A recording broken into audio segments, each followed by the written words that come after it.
15వచ్చు. ఇట్టి స్థితి గలవారు ధన్యులు, యెహోవా తమకు దేవుడు కాగల జనులు ధన్యులు. అది హల్లెలూయా. ఇట్టి స్థితి గలవారు ధన్యులు, దేవుడు యెహోవా తమకు దేవుడుగా గల జనులు ధన్యులు. హల్లెలూయా. ధన్యులు ఎవరు? ధన్యులు చెప్పాలి. ఎవరు ధన్యులు? ఏ స్థితి గలవారు ధన్యులు?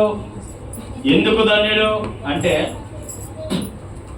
ప్రభు అయిన యేసుక్రీస్తు వారు ఎవరైతే నా కొరకు చనిపోయాడు, నా కొరకు రక్తాన్ని చిందించాడు, నా కొరకు ప్రాణం పెట్టాడు, నా కొరకు సిలువేయబడ్డాడు, ఒకడ తక్కువ 40 కొరడ దెబ్బలు నా కొరకే తిన్నాడు, నా కొరకు పంచి గాయములు చేయబడ్డాడని ఎవరైతే నమ్ముతారో వారు మాత్రమే ధన్యులు. హల్లెలూయా.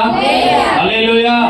ఎవరు ధన్యులు అంటే ఈ లోకంలో డబ్బున్న వారు ధన్యులు కాదు, ఆస్తున్న వారు ధన్యులు కాదు, భూములు సంపాదించుకున్న వారు ధన్యులు కాదు, కారులో ఉన్నవారు ధన్యులు కాదు, ఆ మేడల మీద మేడలు కట్టేవారు ధన్యులు కాదు.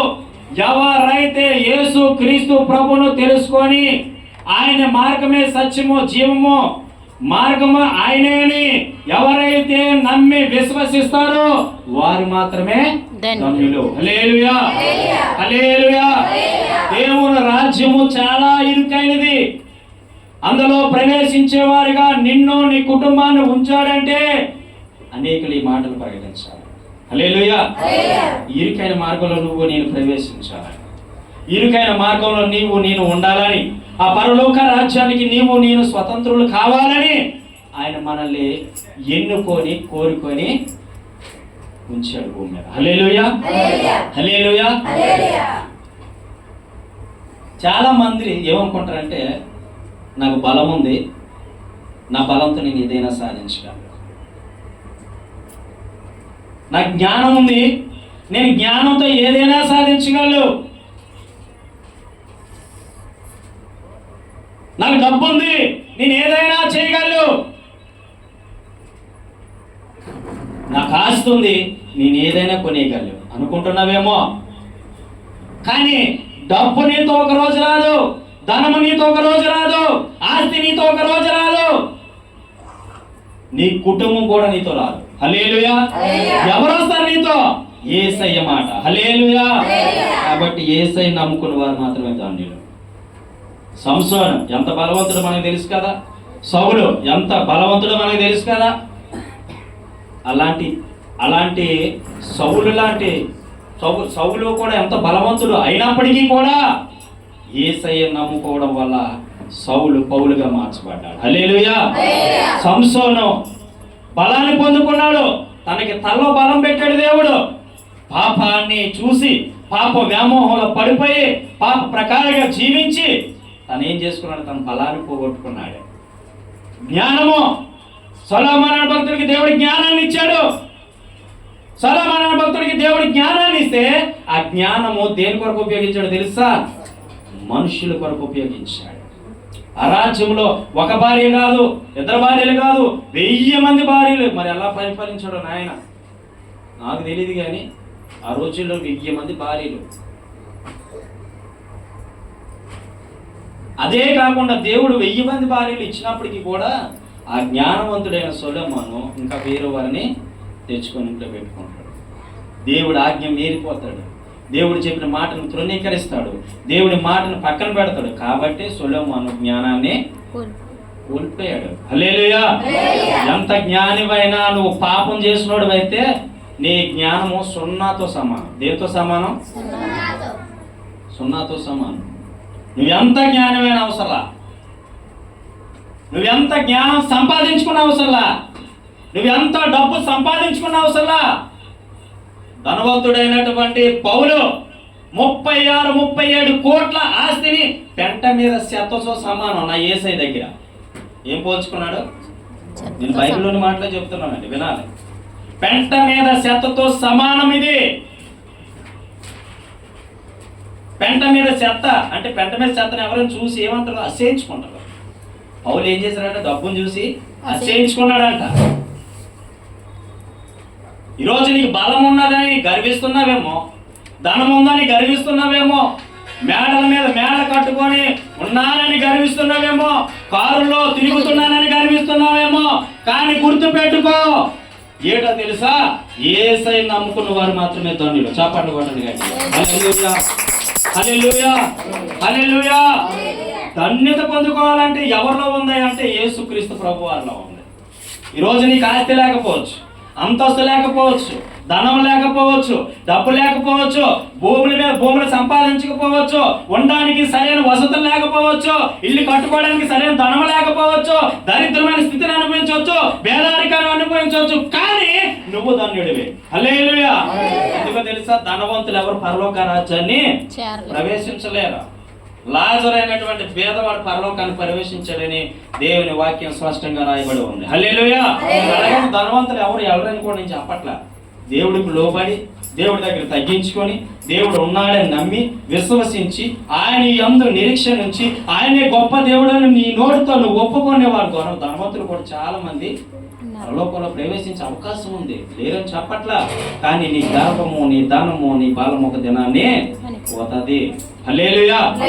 కాబట్టి నువ్వు ఏ ధన్యత పొందుకోవాలంటే, నేను చాలా మంది అనుకుంటారు నాకేం పర్లా, హల్లెలూయా, నాకేం పర్లా, నా జీవితం ఇంక హ్యాపీ, నేను నాకు కావాల్సినంత సంపాదించేసుకున్నాను, నాకు కావాల్సినంత పోగు పెట్టేసుకున్నాను, నాకు ఏ ఇబ్బంది లేదు అనుకుంటున్నారా? కానీ గమనించండి ప్రియులారా, మీరు అలాగనుకుంటున్నారా? యేసయ్య చెబుతూ ఉన్నాడు, యేసయ్య చెబుతున్నాడు, ఒకని పుట్టుక ఎవరికి తెలీదు, ఒకని మరణం ఎవరికి తెలీదు. నువ్వు ఆస్తి సంపాదించి, కోట్లు కూడబట్టి, బంగళాలు కట్టేసి, కారులో తిరిగేసి, నీ ఇష్టం వచ్చినట్టు జల్సాలు చేసేసి నాకు పర్వాలేదులే అనుకుంటున్నావేమో.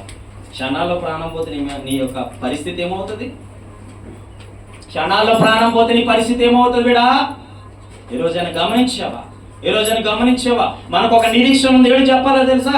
మనకు ఒక నిరీక్షణ ఉంది. ఎప్పుడు చనిపోయినా సరే మన పరలోకం చేరుతామనే నిరీక్షణ ఉంది. ఈ లోకంలో ఉన్న వారికి ఆ నిరీక్షణ లేదు. ఈ లోకంలో తిరిగే వారికి ఆ నిరీక్షణ లేదు. నీకు నాకు ఆ నిరీక్షణ ఎందుకు ఇచ్చాడో తెలుసా? దేవుడు ఎందుకు ఇచ్చాడో తెలుసా? ఇప్పుడు నువ్వు చనిపోయిన పరలోకం చేరుతావు. హల్లెలూయా, హల్లెలూయా.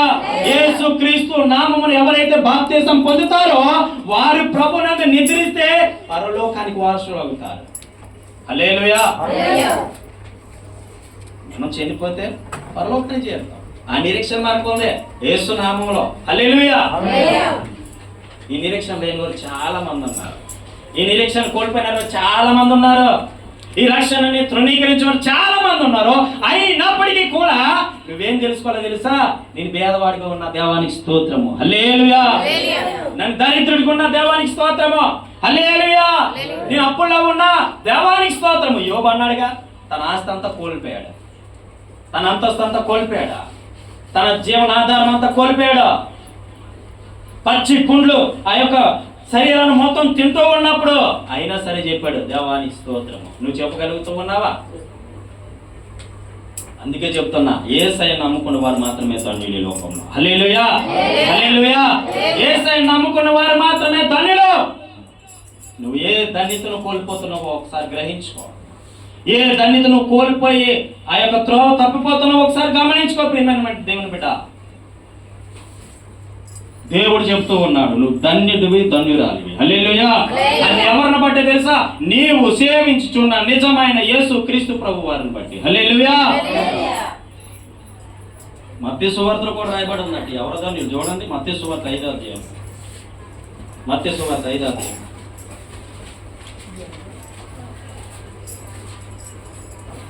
మత్తయి సువార్త 5వ అధ్యాయం చూడండి, మొదటి వచనం నుంచి. ఆయన జన సమూహములను చూచి కొండ ఎక్కి కూర్చుండగా ఆయన శిష్యులు ఆయన యొద్దకు వచ్చి, అప్పుడు ఆయన నోరు తెరచి ఇలాగ బోధించసాగాను, ఆత్మ విషయమై దీనులైన వారు ధన్యులు, పరలోక రాజ్యం వారిది. హల్లెలూయా, హల్లెలూయా. ఆత్మ విషయమే దీనులైన వారు ధన్యులు అంట. ఆత్మ విషయం ఏ ఆత్మ చెప్పండి? ఏ ఆత్మ అమ్మా చెప్పాలి? ఏ ఆత్మ? నీలో పెట్టాడే ఆత్మ కాదు, పరిశుద్ధాత్మ బట్టి నువ్వు పరిశుద్ధాత్మ నీలో ఉంటే ఏమవుతుందంటే నువ్వు దీన మనుషురాలుగా మారిపోతావు. హల్లెలూయా. పరిశుద్ధాత్మ నీలో ఉంటే నువ్వు దీన మనుషుకుడిగా మారిపోతావు. ఎవరికి ఎదురు సమాధానం చెప్పలేవు. ఎవరు కొట్టినా సరే కొట్టుకో. మత్తయి సువార్త 6-7 అధ్యాయాలు ఉంది కదా, ఒక చెంప మీద నేను ఎవరైనా కొట్టితే రెండో చెంప. పరిశుద్ధాత్మ అనుభవంలో ఉన్నవారు అలా ఉంటారన్నమాట. దీనులైపోతారు. ప్రతి విషయంలో దీనులైపోతారు. తగ్గించేసుకుంటారు. నాకెందుకులే, నాకెందుకులే, వారు గొడవలు నాకెందుకు, వారి తల్లెత్తి నాకెందుకు, వాళ్ళ ఇబ్బంది నేనెందుకు పడాలి. గమనించండి ప్రియులారా, ఆత్మ విషయమే దీనులైన వారు ఎలా ఉంటారంట? ధన్యులుగా ఉంటారు. హల్లెలూయా, హల్లెలూయా. ఆత్మ విషయమే దీనులైన వారు ధన్యులు. ఎవరిది అది? పరలోక రాజ్యము. ఎవరిది? పరలోక రాజ్యం వారిది. ఏ రాజ్యం అట? ఇప్పుడు ఈ లోకంలో ఉండేటప్పుడు నువ్వేం పొందుకోవాలి? ఇప్పుడు చెప్పండి. ఈ లోకంలో ఉండేటప్పుడు పరలోకం కావాలంటే నువ్వేం పొందుకోవాలి? ఏం పొందుకోవాలి? అక్కడ అదే రాయబడి ఉందమ్మా, చెప్పండి నోరు తెరిచి. పరిశుద్ధాత్మనే పొందుకోవాలి. పరిశుద్ధాత్మను పొందుకుంటే నువ్వు పరలోకం చేరుతావు. ఏ లోకం చేరుతావు? విముక్తి లోకం అంటారు కదా, ముక్తిదాత లోకం అంటారు కదా. ఇంకా చాలా పేర్లు ఉంటాయి, కానీ మన బైబిల్ ప్రకారంగా అది పరలోకం అని పిలవబడతా ఉంది. హల్లెలూయా, హల్లెలూయా. ఆకాశాలు ఒకటే కాదండి, 7 ఆకాశాలు ఉన్నాయి. ఒక్కొక్క ఆకాశంలో ఒక్కొక్కరు దేవుడు ఏర్పాటు చేసి ఉంచాడు. 7 ఆకాశాలు ఉన్నాయి. బైబిల్ సైన్స్ చెప్తా ఉంది, వాక్యాన్ని చెప్తా ఉంది. మొన్న నేను శుక్రవారం ఫాస్టింగ్ ఉండి సన్నిధిలో గడిపినప్పుడు ఏ భక్తుడు ఏ కాలంలో ఏ గ్రంథాన్ని రచించాడు, అసలు ఎందుకు రచించవలసి వచ్చింది, ఎందుకు అది రాశాడు, ఎందుకు ఆ విధంగా అసలు భక్తులు ఎందుకు పుట్టించాడు దేవుడు, అసలు భూమి మీద భక్తులు ఎందుకు పుట్టించాడు, ఇవన్నీ నేను చదివి మీ ముందుకు తీసుకురావడం జరుగుతా ఉంది. హల్లెలూయా. పరిశుద్ధాత్మ ఒక మనిషిలో ఉంటే నువ్వు కలిగి ఉన్న పరిశుద్ధాత్మ నిన్ను ఎక్కడ నడిపిస్తుందో తెలుసా? దేవుని వాక్యం చెంతకు పరలోకానికి నడిపిస్తారు. హల్లెలూయా. వినండి, మనసు పెట్టాలి వాక్యం మీద. పరిశుద్ధాత్మ పొందుకోవాలి. ఈ లోకంలో ఉండేటప్పుడు ఈ లోకంలో ఉండేటప్పుడు పరిపూర్ణంగా జీవించాలి. ఈ లోకంలో ఉండేటప్పుడు పరిశుద్ధంగా బ్రతకాలి. నీ జీవితము మాత్రమైన పాపానికి చోటు ఇచ్చావంటే నీ జీవితం పతనం అయిపోయినట్టే. మాత్రమైనా నీ జీవితంలో ఎటువంటి పాపానికైనా చోటు ఇచ్చావా, నీ కుటుంబం పతనం అయిపోయినట్లే. పరిపూర్ణుడిగా నువ్వు ఉండాలనేది దేవుని యొక్క ఆశ. పరిపూర్ణుడిగా నువ్వు జీవించాలనేదే దేవుని యొక్క కోరిక. పరిపూర్ణుడిగా నువ్వు ఉండాలనేదే దేవుని యొక్క చిత్తము. ఎందుకు దేవుని చిత్తాన్ని తప్పించుకొని తిరుగుతూ ఉన్నావు? ఎందుకు దేవుని చిత్తాన్ని కనుక్కోకుండా తిరుగుతూ ఉన్నావు? ఎందుకు దేవుని చిత్తాన్ని అడగకుండా నీ ఇష్టానుసారం బ్రతుకుతూ ఉన్నావు? పరిశుద్ధాత్మ లోకంలో ఉండేటప్పుడు ఎంత అవసరమో తెలుసా నీకు? పరిశుద్ధాత్మ లేకపోతే ఏ కార్యము చూడలేదు. హల్లెలూయా, హల్లెలూయా. అర్ధరాత్రి 2 గంటలు 3 గంటలకు వస్తుంటాను. ఎందుకో తెలుసా? నేను ఒకటే విశ్వసిస్తా. ఏమైనా విశ్వసిస్తా తెలుసా? నేనైతే నాతో నా ప్రభు వస్తాను. హల్లెలూయా. రాత్రి ఆ దైవజనుడిని తాను ఇంటి దగ్గర దింపి 1:30కి అక్కడి నుంచి ఒక్కడిని వచ్చాను. తెలుసా మీకు? ఎందుకో నా నిరీక్షణ ఏంటో తెలుసా? నాతో నా ప్రభు ఉంటాడు ఇప్పుడు. హల్లెలూయా. నేను పరిశుద్ధాత్మ పొందుకునే భాగ్యం దేవుడు నాకు ఇచ్చాడు. ఆ భాగ్యంలో భాగంగా దేవుడు నాతో ఉన్నాడనే నిరీక్షణ నాకు ఏ భయమో. అందుకే భక్తుడు రాత్రికి నాకు భయమేలా, నాకు దిగులేలా, నాకు భయమేలా, నాకు దిగులేలా, నీవు నాతోనే ఉన్నావయ్యా, నాకు భయమేలా నా యేసయ్యా, నీవు నాతోనే ఉన్నావయ్యా, నాకు భయమేలా నా యేసయ్యా. అంటే మనం భయపడడం అవసరం లేదు. యేసయ్య ఆత్మ నీలో ఉంటే భయపడిన అవసరం. నువ్వు ఎవ్వరికి భయపడిన అవసరం, దేనికి భయపడిన అవసరం, శత్రువులు చూసినా భయపడిన అవసరం, అప్పులు ఉన్నాయని భయపడిన అవసరం, ఆర్థిక పరిస్థితులు ఉన్నాయని భయపడిన అవసరం, నువ్వు దేనికి భయపడిన అవసరం. యేసయ్య ఆత్మను పొందుకుంటే హల్లెలూయా. పరిశుద్ధాత్మ నువ్వు అనిపిస్తే ఏమీ అవసరం నీకు. దేవుని ఆత్మ నిన్ను నడిపిస్తుంది. ఎవరు నడిపిస్తారు? అప్పుడు నువ్వు ఎవరి కంట్రోల్లో ఉంటావు? చెప్పాలి. ఎవరి కంట్రోల్లో ఉంటావు? దేవుని కంట్రోల్లో ఉంటావు. చూడండి, కింద కూర్చొని పైన రిమోట్స్ అని టీవీ నొక్కుతుంటే నువ్వు నొక్కిన ఛానల్ అన్నా మారుతుంటావు. అవునా? అవునా? మారుతూ ఉంటాయా? అలాగే దేవుని చేతిలో నువ్వు ఉంటే నువ్వు ఎక్కడికి నడిపించబడాలో అక్కడ నేను ఆపరేట్ చేస్తూ ఉంటాడు. దేవుడు ఆపరేట్ చేస్తూ ఉంటాడు. పలానా దగ్గర నువ్వు వెళ్ళి బిడ్డ నీకు జయం కలుగుతుంది, పలానా దగ్గర నువ్వు ఉండి బిడ్డ నీకు జయం కలుగుతుంది అని ఆయన చేతుల్లో నీవు ఉన్నప్పుడు ఆయన కంట్రోల్లో నీవు ఉంటావు. హల్లెలూయా! ఆయన కంట్రోల్లోకి రావాలి. ఆయన కంట్రోల్లో ఉండరు. మనం ఆయన కంట్రోల్లో ఉండరు చాలా మంది. హల్లెలూయా! ఆయన కంట్రోల్లో నువ్వు ఉంటే, ఆయన కంట్రోల్లో నువ్వు వస్తే దేవుడు ఆ యొక్క ఆది అపోస్తులకి ఇచ్చిన ఆత్మ మీ మీద కూడా ఉంటుంది. అందుకే చెప్తుంటాను ఆరాధనలో ఆత్మతోను సత్యముతోను ఆరాధన చేయండి. హల్లెలూయా! రెండో మాట చూడండి, అక్కడ రెండో మాట 3వ వచనం 4వ వచనం. దుఃఖపడేవారు దానిలో వారు ఓదార్చబడుదురు. ఎవరు దానిలో? దుఃఖపడేవారు దానిలో. చాలా మంది యేసయ్యా తండ్రి నాకు ఈ కష్టం ఇచ్చేవేంటి, ఈ బాధ ఇచ్చేవేంటి, ఈ సమస్య ఇచ్చేవేంటి ప్రభా, నేను సహించలేకపోతున్నాను, భరించలేకపోతున్నాను, అదే అయిపోతున్నాను, ఇదే అయిపోతున్నాను, చచ్చిపోవాలనుకుంటున్నాను. చచ్చిపో, ఒకటి నష్టం. నేను నిజం చెప్తున్నాను. భరించలేకపోతున్నావా? దేవుడు ఒక మాట చెప్తున్నాడు. ఏ మాట తెలుసా? ఏ మాట తెలుసా?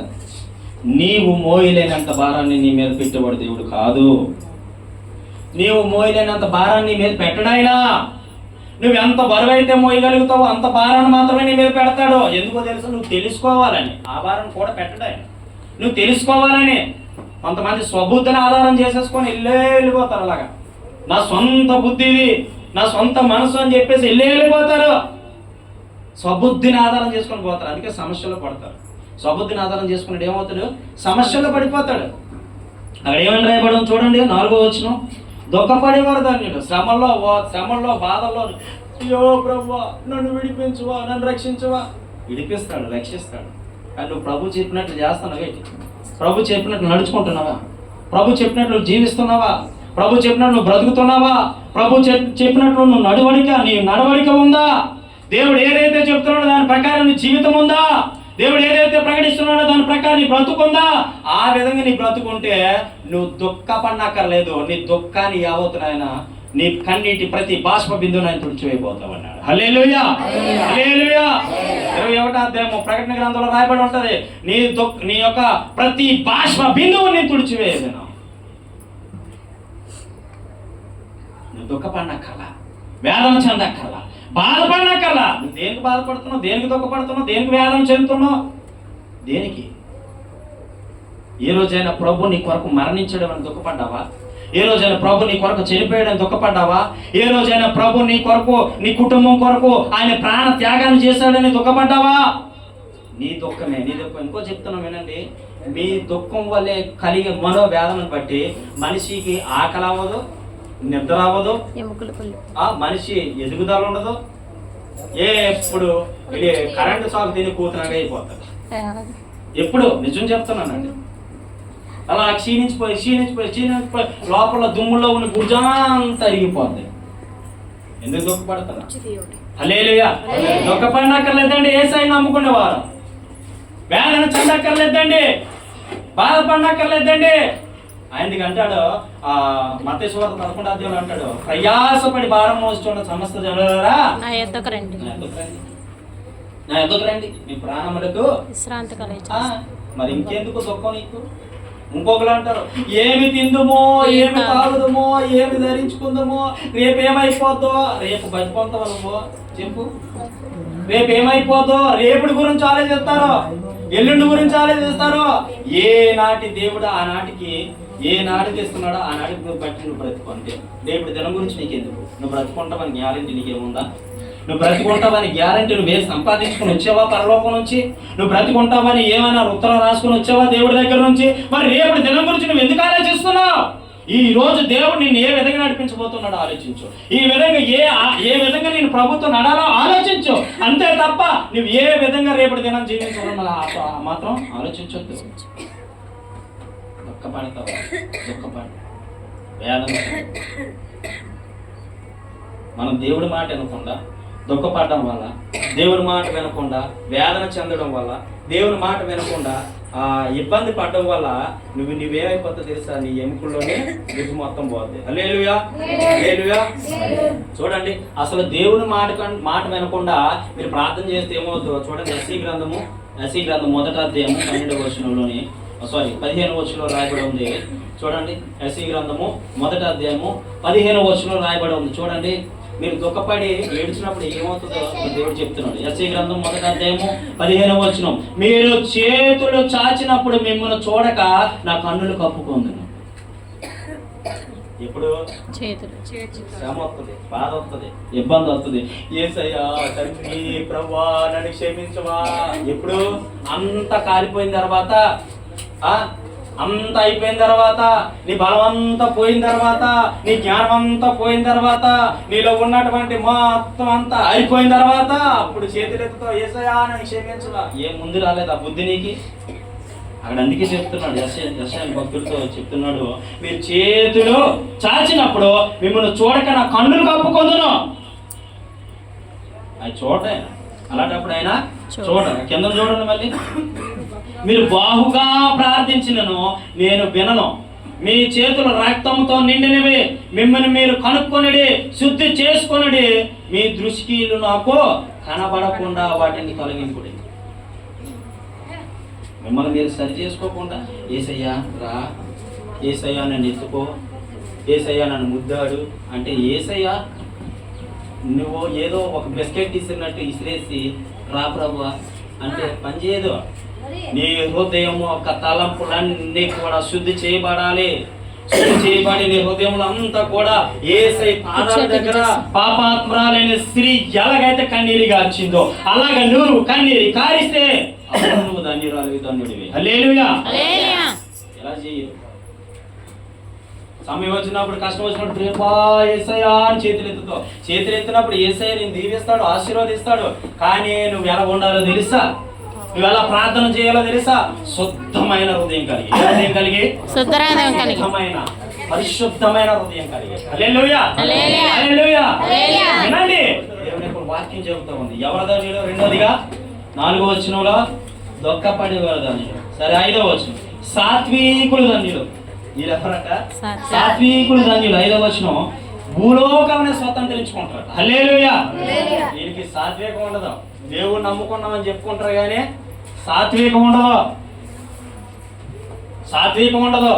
మోషే గురించి సాక్ష్యం ఇస్తాడు దేవుడు, ఈయన సాత్వికుడు. హల్లెలూయా.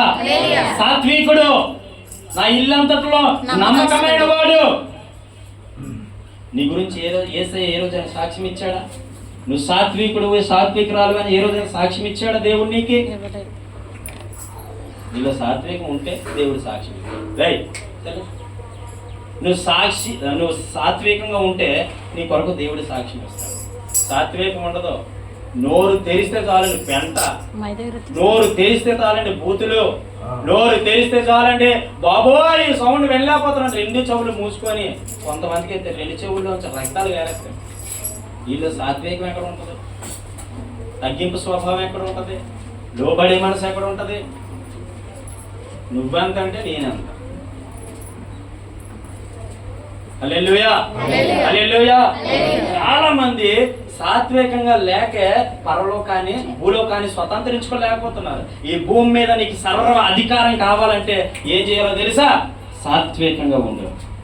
ఈ భూలోకాన్ని నువ్వు స్వతంత్రించుకోవాలంటే సాత్వికమైన మనసు కలిగి ఉండు, సాత్వికమైన గుణం కలిగి ఉండు, సాత్వికంగా నడుచుకునే స్వభావం కలిగి ఉండు. అప్పుడు నీ భూమిలో కొనని అన్ని స్వతంత్రించుకోగలిగి భూమి మీద ఏదైతే అనుభవించాలనుకుంటున్నావు అది నువ్వు అనుభవిస్తావు. ఎప్పుడు తెలుసా? సాత్వికము. సాత్వికం మనిషిలో ఉంటే భూలోకాన్ని స్వతంత్రించుకుంటున్నావు. ఇంకో మాట చెప్పేస్తాను చూడండి, 6వ వచనం, నీతి కొరకు ఆకలి దప్పిక గలవారు ధన్యులు, వారు తృప్తి పరచబడబోతున్నారు. హల్లెలూయా. హల్లెలూయా. ఇది చాలా ఇంపార్టెంట్ మనకి, ఇది మనకి చాలా ఇంపార్టెంట్. వినాలి, మనసు పెట్టాలి. ఇది మనకి చాలా అవసరమైన మాట. ఎందుకు చెప్పమంటారా? మనం దేని కొరకు ఆకలితో ఉన్నామండి? నీకు లేదా దేవుడిచ్చే జ్ఞానము?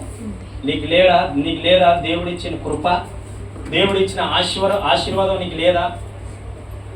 నా జీవితంలో నేను చెబుతున్నాను, నాకు కలిసి వచ్చిన మార్గాలన్నీ విడిచిపెట్టాను దేవుని కొరకు. నాకు కలిసి వచ్చిన మార్గాలన్నీ విడిచిపెట్టాను. నాకు తెలీదా? నా భార్య, నా పిల్లల్ని నేను పోషించుకోవాలి, నాకు 3 పిల్లలు ఉన్నారు, వారు బ్యాంకులో రూపాయి అర్థం వేసుకొని చాలా మంది నాకు ఇదే సమాధానం చెప్పారు. ఆడపిల్లలు రానికి వెనకాల ఒక రూపాయి వేసుకోకపోతే ఎలాగా అనుకుంటున్నారు చాలా మంది. ఈరోజు నిన్ను కూడా ఆ మాట అనొచ్చు. మొగలని ధైర్యంగా ఉండక్కర్లేదు, ఆడపిల్లని నేను భయపడనక్కర్లేదు. అందరికీ సమాధానం. ఈరోజు నీ దగ్గర రూపాయి లేదు, మన కుటుంబస్తుల దగ్గర ఎవరి దగ్గర రూపాయి లేదు.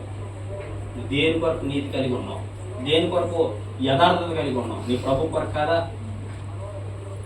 వాళ్ళలాగా నువ్వు సంపాదించలేవో, వాళ్ళ నువ్వు పోగు పెట్టలేవో, వాళ్ళంత జ్ఞానం నీకు లేదా? సంపాదించగలవు, పోగు పెట్టగలవు, ఏదైనా చేయగలవు. కానీ దేవుని కొరకు నువ్వు ఆకలితో ఉన్నావు, దప్పికతో ఉన్నావు. అలాంటి వారు ఏమవుతారట? 7వ వచనంలో 6వ వచనంలో వారు తృప్తి పరచబడాలి. హల్లెలూయా. ఇహమందు తృప్తి కాదు కానీ పరమందు నీకు తృప్తి దొరుకుతుంది. ఏ తృప్తి తెలుసా? తండ్రి యొక్క సింహాసనం మీద నువ్వు ఆసీనుడు. హల్లెలూయా. గమనించు, గుర్తించు, గమనించు. ఎక్కడికి వెళ్ళిపోయినా హ్యాపీగా 30-40 తెచ్చుకోగలుగుతాం. ఎక్కడికి వెళ్ళిపోయినా హ్యాపీగా చాలా మాకు వచ్చిన వర్క్స్ చేసుకుంటే చాలా డబ్బులు వస్తాయి. కానీ దేవుడి కొరకు విడిచిపెట్టలేదు మార్గాన్ని. ఇంత దరిద్రమైన పరిస్థితి బతికి దేవుని సేవ ఎందుకు చేయాలి? ఇంత దరిద్రమైన పరిస్థితిలో ఉంటూ దేవుని యొక్క మాట ప్రకారం ఎందుకు జీవించాలంటే మాకు తృప్తిపరిచే దేవుడు నాకు కావాల్సిన నాకు ఇస్తాడు. హల్లెలూయా. నీవు నేను అలాగే లేమా? నీవు నేను అలా బతకట్లేదా? నీవు నేను అలా జీవించట్లేదా? అందరిలాగే నువ్వు సంపాదించుకోలేవా? అందరిలాగే నువ్వు పోగు పెట్టుకోలేవా? అందరిలాగే నువ్వు కారులో తిరగలేవా? అందరిలాగే బంగ్లాలు కట్టుకోలేవా? కట్టుకోగలుగుతావు. కానీ నీతితో కూడింది నా యేసయ్య ఇస్తాడని నమ్మకంతో ఉండిపోయావు.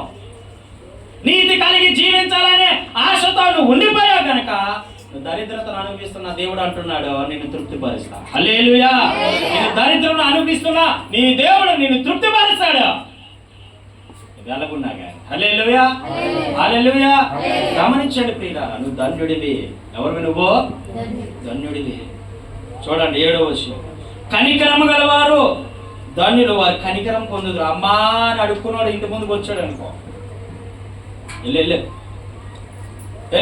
అల్లా పక్కింటికి వెళ్ళి. దేవుడు నీకు అది నేర్పించాడా? నీకు చేతనైతే సహాయం చేయ. అమ్మా నా దగ్గర ఏమీ లేదు, నా దగ్గర ఏమీ లేదు, నేను ఇవ్వలేని పరిస్థితుల్లో ఉన్నానని చెప్పి పంపించాలి తప్ప వెళ్ళు. ఇంక ఇదే అలవాటు అయిపోయింది అందరికీ. హల్లెలూయా. చిన్న ఉదాహరణ చెప్తాను. మొన్న నేను వైజాగ్ ప్రాంతం వెళ్తున్నా. గమనించి వైజాగ్ వెళ్తున్నా సేవకి. వెళ్తూ ఉంటే ఒక చెల్లిన నాపింది. ఎక్కడంటే సింహాచలం దాటిన తర్వాత చెల్లిన నాపింది. ఆవిడ నర్సు. నా బండి ఎక్కింది. బండి ఎక్కి ఏమండి ఎక్కడికి వెళ్తున్నారో అన్నది. నేను ఎంపీకి వెళ్తున్నానమ్మా అన్న. సరే నన్ను ఎక్కిస్తారా అన్నది. ఎక్కమ్మా అన్న. ఎక్కమ్మా అన్న తర్వాత కొన్ని విషయాలు చెప్పింది. ఫోన్లే తల్లి బాగున్నాను, అంత బాగుంది అని చెప్పిన తర్వాత ఆయన ఏమన్నాడంటే ఆమె ఏమన్నదంటే, అమ్మ నేను పాస్ గారిని, అమ్మ నేను సేవకు వస్తూ పోతూ ఉన్నానంటే. అందుకేనండి ఆ హెల్పింగ్ నేచర్ ఎవరిలో ఉంటుందంటే, యేసు ప్రభుని ఎవరైతే తెలుసుకుంటారో, యేసు ప్రభుని ఎవరైతే నమ్ముకుంటారో, యేసు ప్రభు సేవ ఎవరైతే చేస్తున్నారో వారికి మాత్రం ఈ హెల్పింగ్ నేచర్ ఉంటుంది, అందరికీ ఉండదని పాస్టర్ గారు అంటున్నారు. హల్లెలూయా. ఉదాహరణ మీ ముందు పెట్టా. ఎవరికి ఉంటుందట కనికరం? ఎవరికి ఉంటుందట? యేసు ప్రభు నమ్ముకునే వారికే ఉంటుంది అని ఒక అన్యురాల సాక్ష్యం ఇచ్చిందండి. నీవు నేను ఎలాగుంటానో తెలుసా? కనికరం చూపించాలి, కనికరంగా ఉండాలి ప్రజల పట్ల. కనికరం అనేటువంటి ఆ యొక్క ప్రేమను కురిపించాలి వారి పట్ల. కనికరం చూపే విధంగా నీవు ఉండాలి. కనికరం పొందుకునే వారిగా నీవు ఉన్నప్పుడు నీవు కూడా ఇతరుల పట్ల కనికరం చూపించేవాడిగా ఉండాలి. కనికరం అని చదివితే సరిపోదు. కనికరం అని బైబిల్ గంటల కొద్దీ చదివితే సరిపోదు. కనికరం చూపించాలి. నువ్వు మోసగాడువా, మాయగాడువా, అందవికారుడివా, లేకపోతే డబ్బున్నాడు వాడువా, లేనివాడువా, ఏ పరిస్థితుల్లో ఉన్నవాడువా, ఎంత దరిద్రతలో ఉన్నవాడువా అయినప్పటికీ యేసయ్య చెప్తున్నాడు కనికరించు. అంతే, కనికరించు. కనికరము గలవారు ధన్యులు, వారి కనికరమును పొందుదురు. హల్లెలూయా. హల్లెలూయా. కనికరము పొందుతారు. నువ్వు కనికరిస్తే, అమ్మ కనికరిస్తే అంటే ఇటువంటి చూస్తున్నారేంటి? కనికరం లేదా మీకు? జాలి లేదా మీకు? ఎవడు ఎట్టకపోయినా సరే, ఇవాగ ఆ ప్లేట్లు ఆడుతాను అక్కడే కూర్చోను. ఏ ప్లేట్లోని ఇది కోడి కుక్క దీని పేట్లోని కడతాను అక్కడే కూర్చో. కొంతమంది అలాంటి చూసుకోండి అసహ్యం చేసుకుంటారండి. నీలాంటి మనిషి కాదా? నీలాంటి మనిషి కాదా? గమనించి గుర్తించు. ఎలాంటోడైనా ఆయన్ని కూడా దేవుడే సృష్టించాడు. అవునా కదా? మనం ఎందుకు కనికరించలేకపోతున్నాం? ఎందుకు కనికరం అనేటువంటి కృప నీకు లేదు? ఎందుకు కనికరం అనేటువంటి ప్రేమ అనుబంధం నీకు లేదు? అంటే నువ్వు కనికరింపబడలేకపోతున్నావు కనుక నీ మనసుతో అవతల మనిషిని కనికరించలేకపోతున్నావు. కనికరము చూపాలి. హల్లెలూయా. దేవుని నమ్ముకునే ప్రజల్లో కనికరం ఉండాలి. లాస్ట్ మాట చూడండి. లాస్ట్ మాట కాదు, ఇంకో మాట ఉంది, ఇది చెప్పి ముగించేస్తాను. హృదయ శుద్ధి గల వారు ధన్యులు, వారు దేవుణ్ణి చూచేదారు. హల్లెలూయా. ఇది చెయ్యరండి, అన్నీ చేస్తారు, చేయొచ్చు బహుశా, కానీ చేయరు. ఎవరో హృదయం శుద్ధి అవ్వాలి, నీ మనసు శుద్ధి అవ్వాలి, నీ జీవితం శుద్ధి అవ్వాలి, పరిశుద్ధంగా ఉండాలి, పరిశుద్ధంగా జీవించాలి. దేవుని సన్నిధిలో ఏ నింద లేనివాడిగా జీవించాలి. దేవుని యొక్క కృపలో ఏ నింద లేనివాడిగా జీవించాలి. దేవుని యొక్క దయలు ఎదుగుతున్న నీవు ఏ యొక్క పాపం లేనివాడిగా నువ్వు జీవించగలిగితే నీకు ముందున్న ఆశీర్వాదాన్ని దేవుడు చూపించి నీకు ఇస్తాడు బిడ్డా. ఎందుకు కోల్పోతావు నువ్వు? ఎందుకు కోల్పోతున్నా? కొంతమంది సింత చచ్చినా పులుపు సాగదంటారు. కొంతమందికి మంచం మీద పడినా ఆ యొక్క దరిద్రమైన పరిస్థితి విడిచిపెట్టరు. కొంతమందికి దవలు లొంగిపోయినా ఆ దరిద్రమైన పరిస్థితి విడిచిపెట్టరు. కొంతమందికి కాళ్ళు చేతులు రాకపోయినా ఈ దరిద్రమైన పరిస్థితిని విడిచిపెట్టరు. పాపం ఒక మనిషిని ఏలుబడి చేస్తే ఎలా ఉంటుందో తెలుసా? పాపం ఒక మనిషిలో పరిపక్వమైన మరణాన్ని కంటది. మరణాన్ని నువ్వు కావాలని నీకు ఆహ్వానించుకున్నట్లయితే పాపం వెంట పరిగెట్టుకో. పాపాన్ని విడిచిపెట్టిన వాడు ఏమవుతాడో తెలుసా?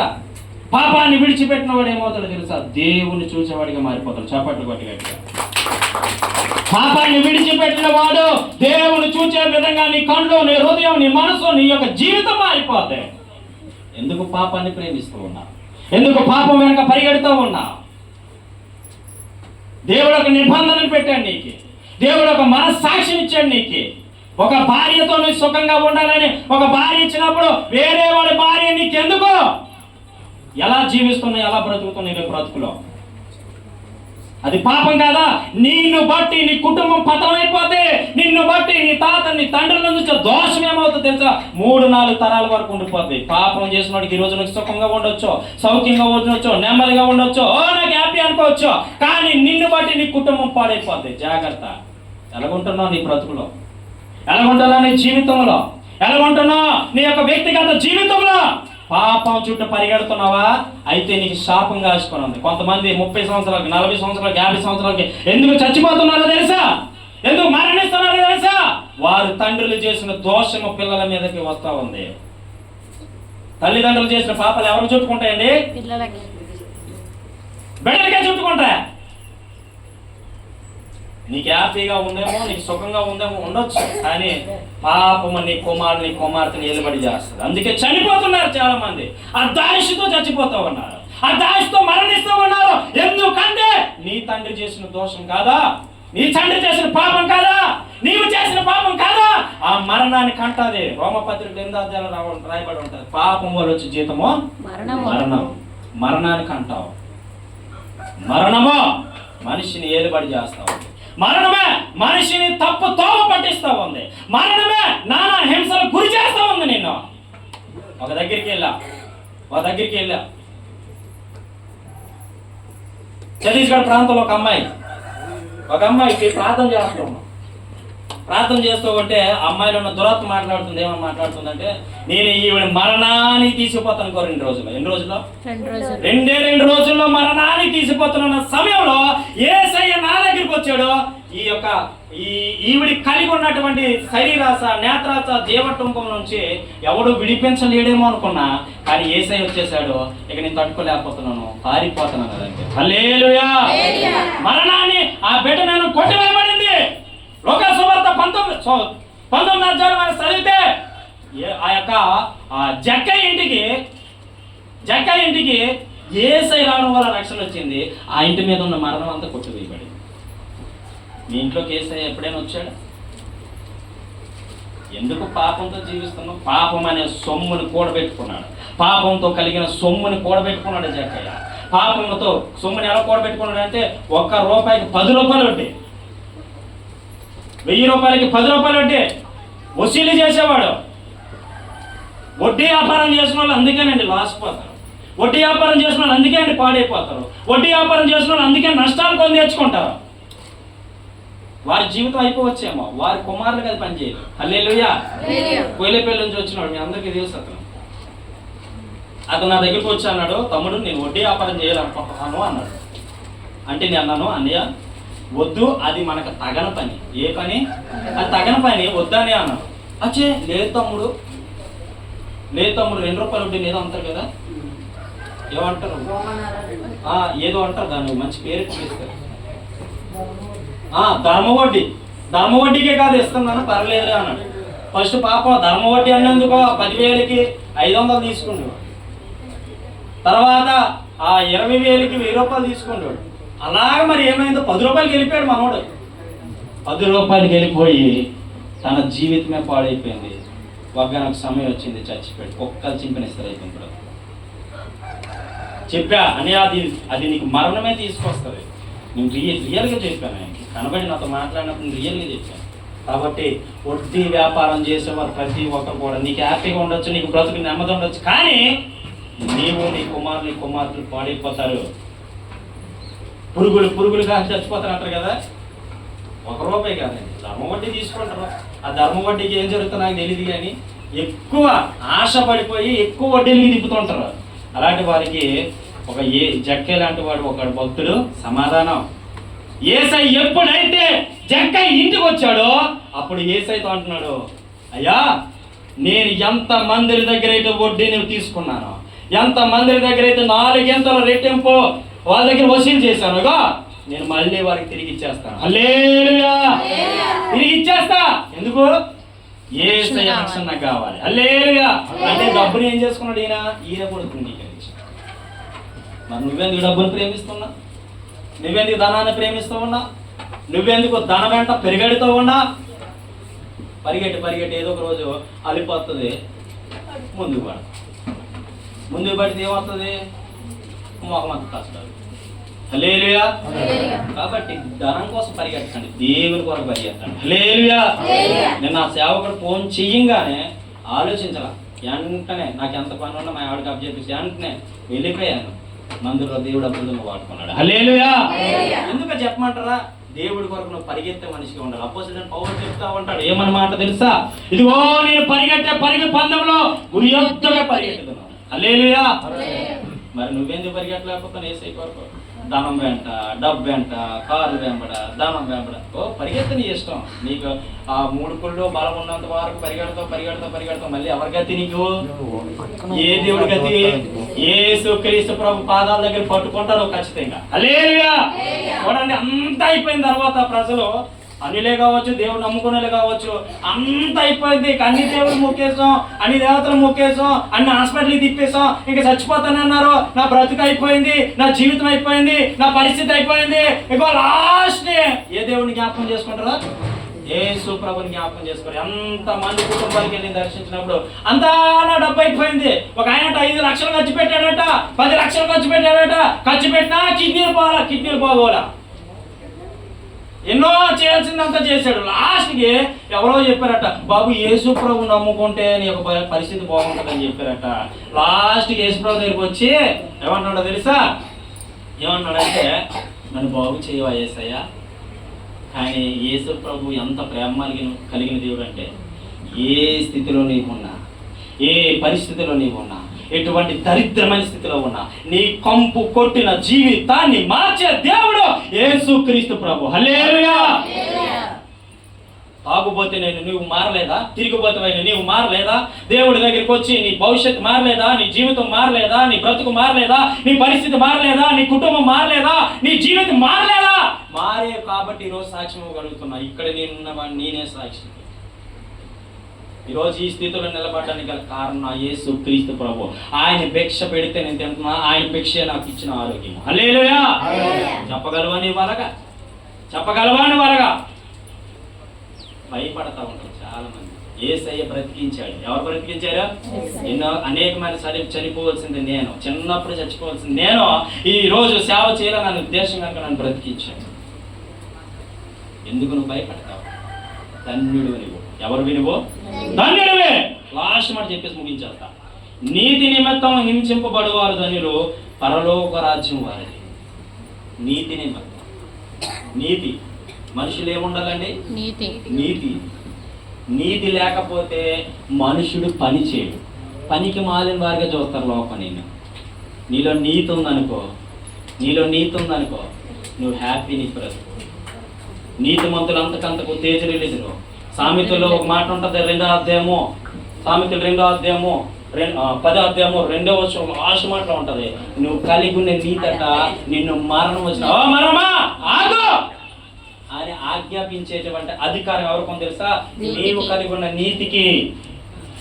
ఉన్న నీతికి అంత శక్తి ఉందంటే నువ్వు దేని కలిగి వెంటాడాలి? నీతి కలిగి కదా. ఎందుకు నీతి కోల్పోతూ ఉన్నావు? నీ కుటుంబంలో నీతి కోల్పోతూ ఉన్నావు, నీ భర్త దగ్గర నీతి కోల్పోతూ ఉన్నావు, నీ భార్య దగ్గర నీతి కోల్పోతూ ఉన్నావు, నీ యొక్క యవనస్తుల దగ్గర నీతి కోల్పోతూ ఉన్నావు, నీ తల్లిదండ్రుల దగ్గర నీతి కోల్పోతూ ఉన్నావు, నీ సమాజంలో నీతి కోల్పోతూ ఉన్నావు, సంఘంలో నీతి కోల్పోతూ ఉన్నావు. ప్రతి విషయంలో నీతి కోల్పోతున్న నీవు ఎలా జీవిస్తున్నావు అంటే యేసయ్యకి ఇష్టడిగా మారాలంటే ఎలా మారగలుగుతున్నావు? ఈ లోకంలో అన్నిటికంటే ప్రాధాన్యమైనది నీతి. రాత్రి 2 గంటల నుంచి 3 గంటల వరకు నీతి కలిగిన మాటలు రాసుకుంటున్నాను. నీతి గురించి బోధించాను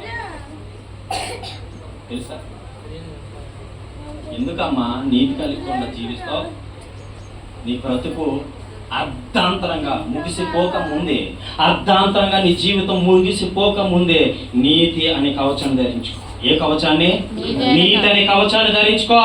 నీతి లేకపోతే నీ బ్రతుకు ఏమవుతుందో తెలియదు, నీ జీవితం ఏమవుతుందో తెలియదు, నీ యొక్క బ్రతుకు పరిస్థితి ఏమవుతాయో తెలియదు.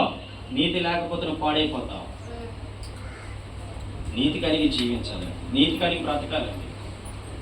నీతిమంతులు అంతకంతకు వర్ధిల్లెదరు, నీతిమంతులు అంతకంతకు తేజరిల్లెదరు, నీతిమంతులు చిగిరించెదరు, నీతిమంతులు ఫలించెదరు, నీతిమంతులు గొప్ప ఆశీర్వాదం, నీతిమంతులు తల మీద గొప్ప ఆశీర్వాదం వచ్చునని సామెతలు 10వ అధ్యాయము 8వ అధ్యాయము 7వ అధ్యాయము ఇంకా అనేకమైన అధ్యాయాలు రాయబడి ఉన్నాయి. అంటే నీకేంటైతే తెలియాలి తెలుసా? నీతి కలిగి మనం కరెక్ట్గానే ఉంటున్నాం. నీ భవిష్యత్తు నీకు దేవుడి తప్ప నీ భర్త కూడా తెలియదు. అవునంటారు కాదంటారు? నీకు నీ యొక్క దేవుడికి తప్ప నీ యొక్క జీవితము నీ భర్తకి తెలియదు, నీ కుటుంబానికి తెలియదు, నీ అత్త మామలకి తెలియదు. నీకు నీ పరుగుకే తెలుసు. కాబట్టి ప్రభు దగ్గర ఒప్పుకో. నీతి కలిగి జీవిస్తాను ప్రభా, నీతి కలిగి నడుచుకుంటాను ప్రభా, నాకు పరలోకానికి చోటు ఇవ్వ తండ్రి అని వేడుకున్నట్లయితే నీవు నీతి కలిగి బ్రతుకుతావు, నీతి కలిగి జీవిస్తావు. ప్రియమైనటువంటి దేవుని బిడ్డ, నీ జీవితం ఎలాగ ఉంది? నీతిని కోల్పోతున్నావా? పాపానికి దాసుడైపోయి జీవిస్తున్నావా? పాపం వెనకాల పరిగెడుతూ ఉన్నావా? పాపం వెనకాలే జీవిస్తూ ఉన్నావా? పాపం చుట్టే పరిగెడుతున్నావా? అయితే నీ లైఫ్ వాయిల్ అయిపో. ఏమైపోతుంది? వాడైపో. నీతి కోల్పోయిన ఇష్ట ప్రకారం నీకు ఈరోజు బలం ఉండొచ్చు, యవ్వనం ఉండొచ్చు, ఆరోగ్యం ఉండొచ్చు, ఆయుష్ ఉండొచ్చు, అన్నీ సంపాదించుకున్నావు. కానీ నీతి కోల్పోతుంటే చూచి చూచి చూచి చూచి చూచి ఏమవుతుందో తెలుసా? ఒకానొక రోజు నిన్ను ప్రేమించిన వారే నిన్ను ద్వేషించే విధంగా మారిపోతారు. నిన్ను ప్రేమించిన వారే నిన్ను ద్వేషించే విధంగా మారిపోతారు. నీ యవ్వన బలం ఉన్నంత వరకు నిన్ను వాడుకుంటారు. తర్వాత ఏమవుతుంది? ఒక్కలా చింపినేస్తారు. ఏమేస్తారు? అది ఒక్కలా చింపినేస్తారు. లాస్ట్ గా అయిపోదు. ఆ అవ్వక ముందే దేవుడు హెచ్చరిస్తున్నాడు. ప్రియమైనటువంటి దేవుని బిడ్డ, అలాగే అవ్వక ముందే నీ జీవితాన్ని దేవుడు హెచ్చరిస్తున్నాడు. సరి చేసుకో, మార్పు చెందు, మారు మనసు పొందు, దేవుని ఎదుట నమ్మకంగా, నీతిగా, యథార్థంగా, పరిశుద్ధంగా నిలబడు. ఈ మాటలు వింటున్న ప్రతి ఒక్క బిడ్డ దేవుని కొరకు నిలబడు, నీతి కలిగి జీవించు. నీ భర్త పట్ల, నీ భార్య పట్ల, నీ కుటుంబం పట్ల, నీ బిడ్డల పట్ల, నీ కుమారుల పట్ల, కుమార్తెల పట్ల, నీ కుటుంబం పట్ల, సమాజం పట్ల, సంఘం పట్ల నువ్వు నీతి కలిగిన వాడిగా జీవిస్తే నిన్ను అత్యున్నతంగా దేవుడు అభివృద్ధి పరుస్తాడు. హల్లెలూయా, హల్లెలూయా. ఇది సాధ్యం కాదు. దీన్ని ప్రేమించండి, మీరు పరలోకాన్ని చేరుకుంటారు. హల్లెలూయా, హల్లెలూయా. ఒక మాట, ఒక పాట నేను మొన్న శుక్రవారం నేను ఒక కొత్త పాట రాసుకున్నాను. దేవుడు నాతో అది పాడించాడు. ఈరోజు దేవుడి మాట దీవించును గాక. ఆ పాట పాడి ముగించారు. దేవుడి మాట దీవించును గాక. ఆమేన్. హల్లెలూయా. హల్లెలూయా. అది